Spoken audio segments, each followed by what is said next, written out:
your fixed rotor and floating rotor. So when you get a rotor to machine, the first thing you need to do is you have to take the rust off the surface here.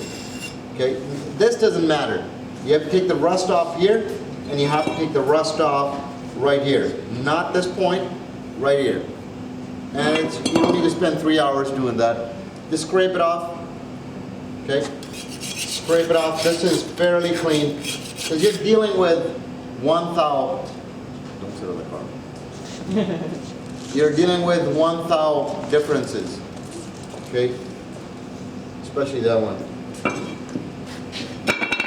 It's worth like $4 Okay, Engine's scrape it worth off. about that. Because any rust will cause issues.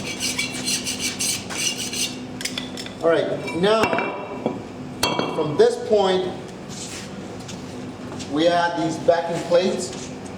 There are 4 here. You need to find the biggest one that will fit in here, not sit here, but this point. Okay, so the biggest one, I mean, even if I'm taking a guess, this would be the one. No, that doesn't fit because it's touching the sides. It's touching the sides here. Okay, so this is the biggest one. The smallest one? The biggest one that will fit in here, Oh, yeah. which is the smallest one. Okay, so that's the one that fits in here. And it does matter which way you put this. Okay, it only goes, this cup part goes inwards. If you put it backwards, you can see what's happened here before someone's done it. When I put the chuck on, the chuck is going to push this back. You won't get the true machining on it. Okay, so the first thing is this goes towards the rotor. So we'll just carry it like that. It goes on the machine. Okay, so the cup part outwards. Next step is we grab this chuck. This chuck has got 2 sides to it. This is for the bigger rotors, for 4x4s, front rotors. This is for the smaller rotors, so that's the hub size, the inside. Okay, you put that on, and it has chuck key. It does actually tell you, I always forget which one is which. So it shows you arrows here. That's for the bottom. This one is for the top. I mean, I'll make it more obvious, I guess.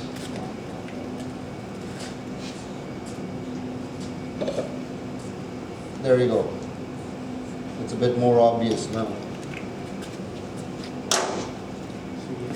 Okay? So you have to make sure you press this down, because if it's sitting even a bit crooked, that's the kind of cut you're going to get for it. Okay? So put the chuck key in, turn it counterclockwise, keep some pressure on here. Okay? Tighten it up.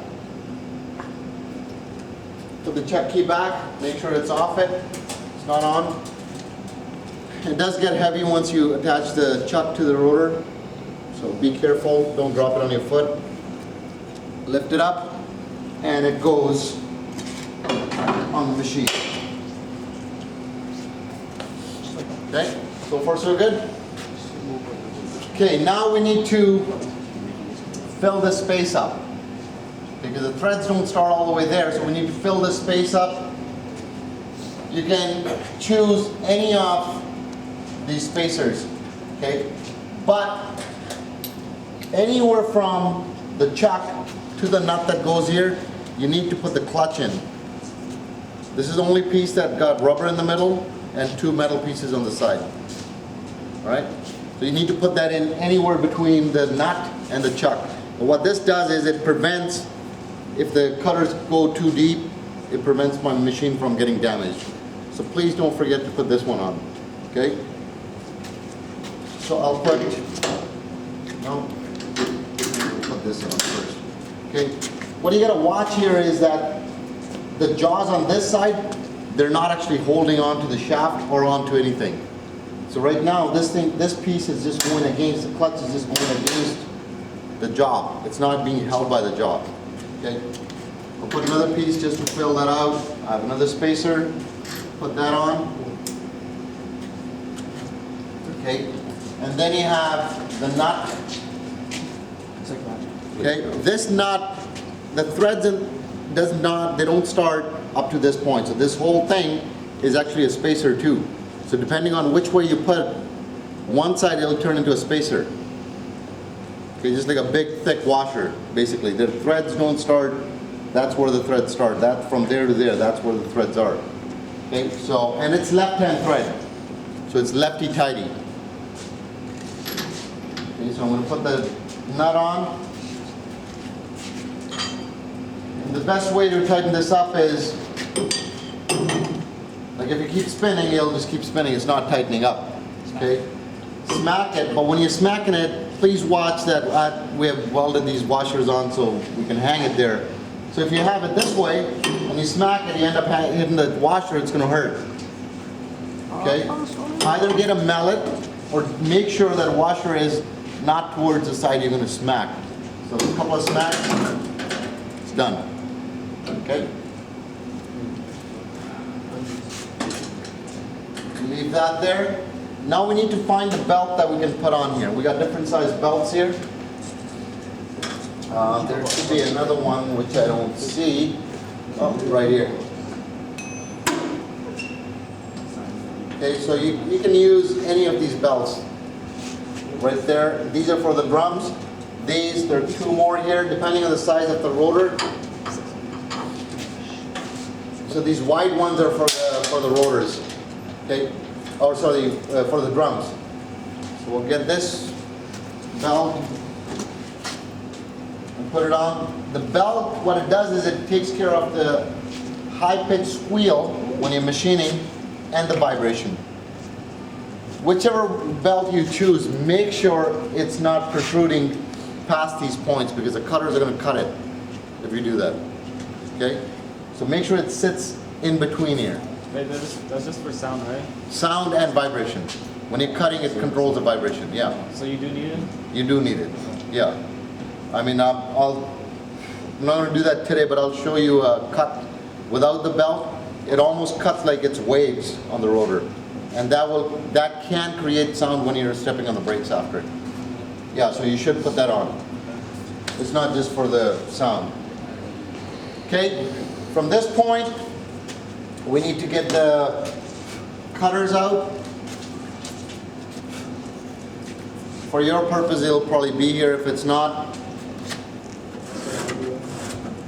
this is what is for the rotors. I've taken one for the drums, we have taken that off. This is for the rotors. So we're going to put this on here. Okay, this doesn't go on because the chuck is too far in. Okay, so before you wind this back or forth, there's a lock on it right here. Before you move this, there's a lock right here. There's a knob on it. Make sure that's loose. Because if that's tight, which it is right now, if that's tight and you start winding it back and forth, you're wrecking the machine. Okay, so now turning it counterclockwise, it'll come out.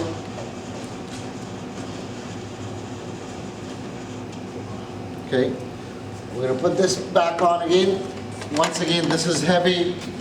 It's not light. I'm going to put the nut on. I'm not going to tighten it up. I'm just going to snug it with finger tight only because we still need to do the setup. Okay.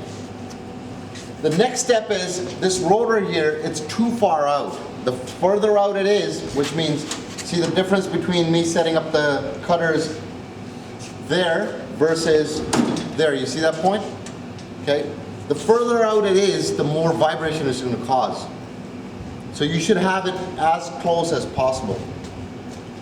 Okay, to the right side, to where you're standing, to the right side of you. Okay, so to move that, we'll have to move the rotor to the right side.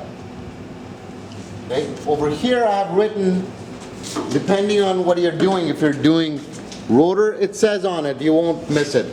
Okay, it says rotor drum. Okay, to move the rotor side to side, we need to set it up. We need to set it up onto drum. Okay, so you push this, and you guys want to step back a bit? You can all, I mean, we'll have the video available for you too. It's not a, okay. So same thing, when you're moving this side to side, there's another knob here, you have to make sure that's loose. Okay? And why is it not moving?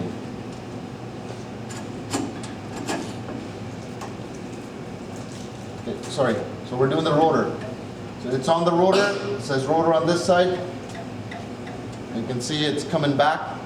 You want to bring it all the way in to the right side. That's all the way into the right side. Don't keep on reefing on this. When it stops, please stop. And I'm going to go back about 4 turns back. Okay, towards the left now. 4 or 5 turns back. It doesn't have to be exact 4. Just take it back a bit. Okay, so we're good to go now. We're not doing the drum. When you're not doing anything to have to do with the drum, tighten this knob. Okay, we're dealing with the rotor, so that's loose, that's tight. Now we're going to set the cutters. Gary, you might want to, yeah, please, thank you. Okay, so I will call people in when I'm done with this part, just listen to what I'm saying.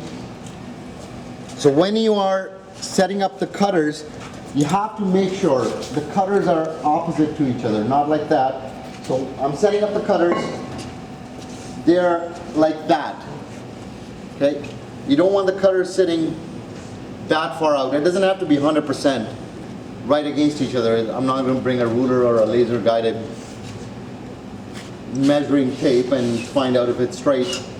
Approximately, as long as they're straight, that's what you want. Okay? So we have our cutters. I'm going to wind it in